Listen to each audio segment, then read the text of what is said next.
Hello everyone, AmyR here with Prairie Paper and Ink, and I have a card for you guys that is for this week's Color Throwdown Challenge, which I will have linked to on my blog, which will be linked directly below the video.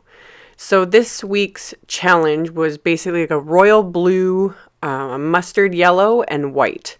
So I struggled with this color combo, which is a first. Usually I never have problems with these challenges, but it also doesn't help that I got a lot going on right now and I haven't made a card in like a week or so and was just a little bit in a funk. So I kind of messed around with this and decided to create tint some embossing paste.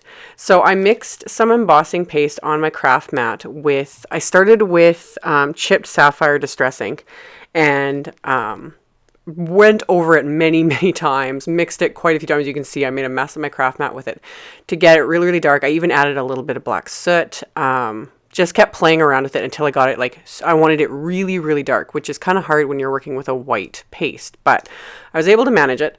And after I had it all mixed up and I applied it over my stencil, I had some still left over. So rather than waste it, I just grabbed another piece of white cardstock and scraped it over the stencil again. And I am using the On the Diagonal stencil from MFT.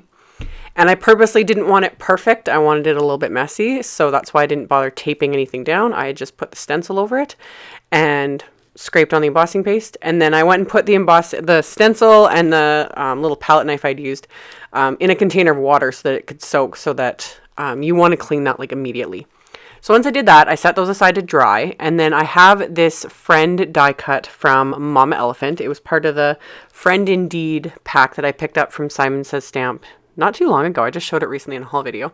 So I cut down a piece of Stick It adhesive on the back of some white cardstock. I just trimmed it down to the same size as the die. So it's on the back of this cardstock, and then I've run the die through my machine, through my Big Shot machine, and then the adhesive is on the back.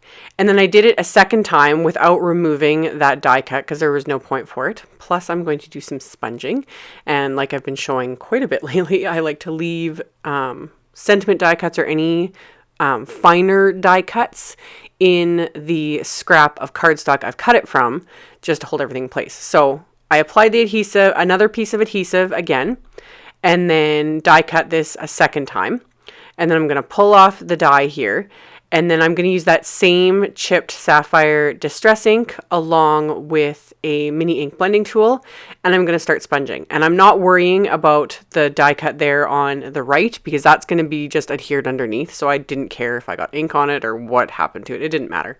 All I wanted was this one I'm sponging to look perfect. So I sponged it somewhat in an ombre way. I just wanted the color to be a little bit darker along the bottom, just to give it that bit of definition. And then I peeled it off of the adhesive backing there so that I could easily adhere it right over this other one. So you can see that's why it didn't matter if I'd got any color on it. And just keeping it in, again, in the scrap of cardstock there made it so much easier to adhere the entire die, the die cut to the original one there. And I just used a little pin to pick up the dot of the eye of the sponged one and adhere it over top of the original one. So I set those aside, and then I grabbed this is the Fishtail Flags Dynamics from MFT, and I die cut some yellow cardstock and some vellum with two of the different dies, because my plan was to adhere the die cut Friend to the vellum. And then I wanted to stamp some coordinating sentiments on these die cuts as well. So I'm using that same stamp set, the Friend Indeed stamp set, and I coated the yellow cardstock with some anti-static powder and then stamped the sentiment with Versamark ink, so clear sticky ink, tapped off the excess into my coffee filter so that I can funnel that back into the container when I'm done. And then I'm going to melt that with my heat tool. And for this one, there's two parts of the sentiment. I'll show the second card I'd made with that second piece at the end. But for this one, since there was a remainder to the sentiment, so it says, I'm lucky to have a friend, and then like you, I decided to stamp that on the bottom of the vellum flag that I had cut. So I was just using the die itself as kind of a placement just to make sure I can line these up the way I was kind of picturing it in my head, and plus to be able to stamp the remainder of the sentiment there that it wouldn't get covered up. So once I was sure everything was lined up and stamped and embossed, I just applied adhesive just along the bottom of the yellow die cut piece and then adhered that just along the top of the vellum. And then once I had that, I can peel off the backing to that friend die. So it's all adhesive, so I don't have to run adhesive along it like I normally do. I always forget I have that stick-it adhesive. It's pretty sweet stuff. So it just saved me a ton of time. So I was able to just slap that right into place. And again, I just used a needle to hold the dot on the eye. And then to adhere this into place, I generously applied adhesive to the cardstock and then to just the very edge of the vellum. I didn't want to apply my ATG all across the back because you would see it through the vellum. So for that, I just grabbed my multi-medium mat and applied adhesive just along the back where the friend die cut was so it wouldn't be seen.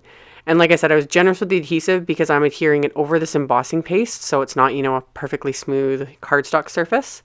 And then rather than trim off the edge, I just folded those over. People ask me, what my thought process is. Sometimes I cut them off. Sometimes I fold them over when I do cards like this with little flag ends and that. It honestly just depends on my mood. Sometimes I prefer trimming it off. Times like this, I just prefer folding it over. So that's what I did this time. And then I had some yellow enamel dots in my stash from Doodlebug that happened to match pretty much perfectly. So I added 3 of those. And then for the inside of the card, I pulled out my mini Misty because I wanted to make sure I got these sentiments stamped straight. And that grid sheet, I usually remember to link to it. You can actually get it through Simon Says. And I just used that to make sure I had the big word friend straight across on the inside of the card. And I'm inking it up twice with Simon Says Duckling ink because the first time, especially with new stamps and larger sentiments like this, they usually don't stamp perfectly. And that's why I absolutely love my Misty for that. It has saved me so much grief. So, and same thing for this. Distressings aren't really the greatest for stamping. Like, they're just kind of blotchy. They're better for, inking and techniques and that sort of thing. But by using the Misty, I was able to stamp it twice. So then I got a clearer, crisper image with it. So to finish the card off, I just popped up that card front with some foam tape onto the base, and that finished it off. So now you can see the second card I had made with that second piece of cardstock and embossing paste, and I just used some different sentiments from the set so they're not exactly the same, and that's all there was to it. So like I'd said in the beginning of the video, there will be a link below the video to my blog post with links to the color challenge as well as all the supplies used. So check out the description box below if any of that interests you. Thank you all so much for watching and subscribing and thumbs upping and commenting. I really appreciate it, and I'll see you guys next time. Bye.